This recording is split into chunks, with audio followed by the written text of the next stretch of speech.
Parce que cette question des communs, donc une communauté qui prend conscience de la fragilité d'une ressource environnementale par exemple et qui décide de s'emparer de la gestion de cette ressource, ça nous paraissait vraiment être une manière d'organiser une gouvernance collective entre les différentes parties prenantes concernées par cette ressource pour en gérer les usages et donc d'aller plus loin que le dialogue et la concertation ou la participation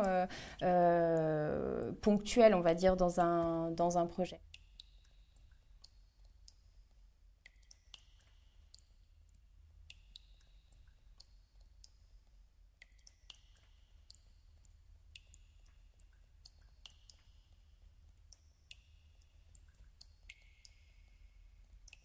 La Fondation de France a toujours considéré que la participation de toutes les parties prenantes dans les projets qu'elle soutenait était vraiment très importante et que pour transformer la société, quelles que soient les questions, les thématiques sur lesquelles on travaillait, la santé, la culture ou l'environnement, il était vraiment important que toutes les parties prenantes, toutes les parties concernées puissent avoir une voix dans les transformations. Dans le domaine environnemental, on a commencé très tôt à s'intéresser à cette question. Donc dans les années 90, on a eu un programme qui a duré jusqu'aux années 2000 sur les questions de concertation et de dialogue autour de questions environnementales. Donc pour résoudre une question environnementale, comment on arrivait à faire travailler ensemble et discuter différentes parties prenantes. Et puis on est passé au moment de la COP21, au moment où la société civile a revendiqué très fort le fait d'avoir sa part en fait dans les décisions autour de la crise climatique avec la prise de conscience de l'urgence climatique.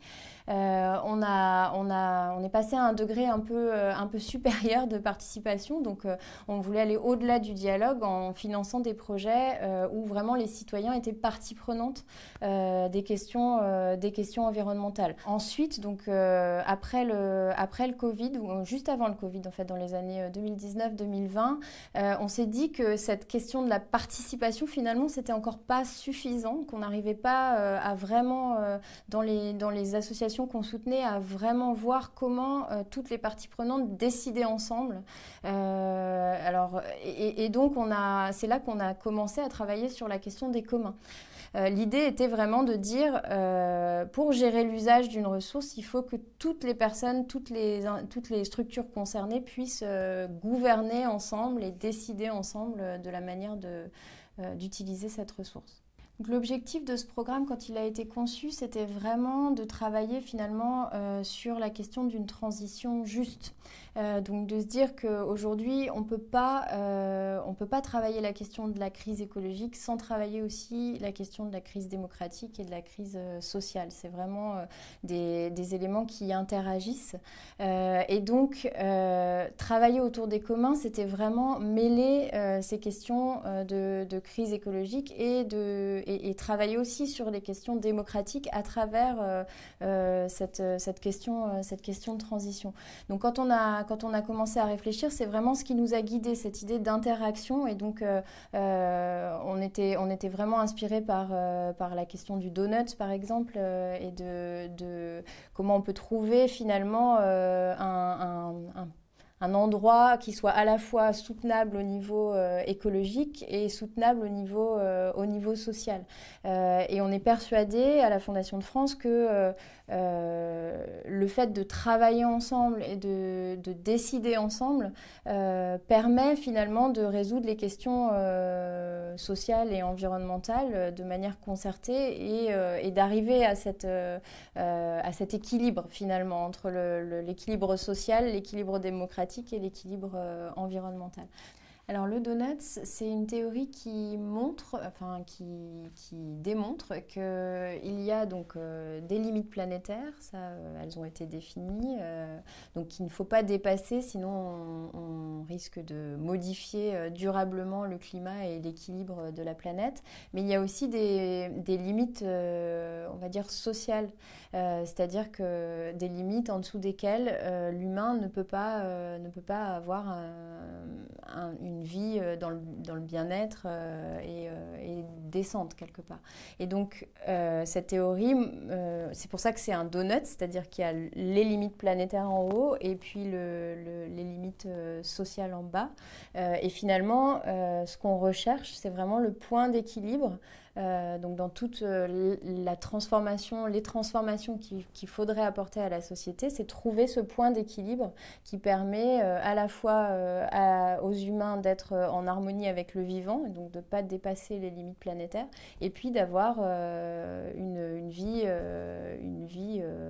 socialement juste finalement, avec des conditions de vie socialement justes. Ce programme, il a commencé à un moment où on commençait à se poser la question de revoir la stratégie de la Fondation de France sur la totalité de ses programmes. Et sur la partie transition écologique, ça a vraiment été un fil conducteur finalement pour créer cette nouvelle stratégie. Et toute la stratégie aujourd'hui est centrée sur cette question de la transition juste, en fait, avec l'idée de 3 grandes transformations auxquelles la Fondation de France voudrait contribuer. D'une part, la transformation de nos manières de produire et de consommer. D'autre part, la transformation de nos systèmes de représentation. Et troisièmement, la transformation de nos manières de décider, de nos systèmes démocratiques finalement. Et donc, dans cette stratégie, vraiment, cette question du décider ensemble, du gouverner ensemble est centrale au même titre que les autres aspects. On recherche vraiment à accompagner des projets qui mêlent ces trois aspects.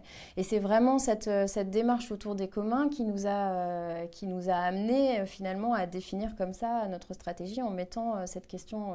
Alors, ça a toujours été le cas, hein, je vous l'ai dit, la participation a toujours été centrale, mais là, en faisant vraiment un pilier de notre stratégie. Et on a aujourd'hui cette question des communs qui commence à infuser, si je peux dire ça comme ça, dans d'autres thématiques. On a par exemple récemment travaillé autour de cette question sur le domaine de la santé, avec l'idée de créer un commun autour de la production de médicaments. Donc on est sorti finalement des communs autour de la question de la transition écologique pour aller vers d'autres domaines. En fait, la rencontre avec le GRET, elle nous a vraiment permis de nous interroger sur cette question du partage de pratiques, du partage de connaissances entre la France et l'international, et là en l'occurrence beaucoup l'Afrique de l'Ouest. C'était vraiment l'idée d'unir nos forces finalement pour faire connaître ces démarches de commun, montrer que c'est quelque chose qui est assez universel finalement, le fait de se mettre ensemble et que ça peut fonctionner partout, avec à chaque fois des difficultés, mais des points communs aussi. Et donc ça a été vraiment très riche en fait cet échange avec le GRET, et qui a permis ce cycle de rencontres qui a été organisé par le GRET entre des porteurs de projets en France et à l'international.